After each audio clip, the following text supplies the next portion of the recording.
1000 కోట్ల ఫ్యాక్టరీ వచ్చినా ఆయనకు సబ్సిడీలు ఇస్తున్నాం, ఆయనకు ప్రభుత్వ రాయితీలు ఇస్తున్నాం. 5000 కోట్ల రూపాయలు పెట్టుబడి పెట్టేటోళ్ళు వచ్చినా కూడా వాళ్లకు సబ్సిడీలు ఇస్తున్నాం, వాళ్లకు ప్రభుత్వ రాయితీలు ఇస్తున్నాం.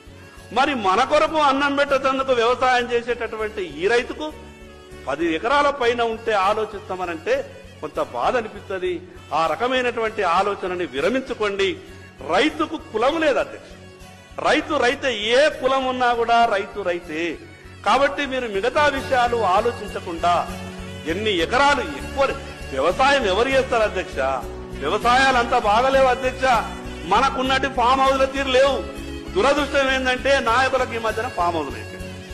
ఆ నాయకులకు ఏమనిపిస్తాయంటే నా ఫామ్ హౌస్ ఎట్లున్నదో మిగతా ఊళ్ళల్లో రైతుల వ్యవసాయాలు కూడా గట్లనే ఉన్నాయనుకుంటారు.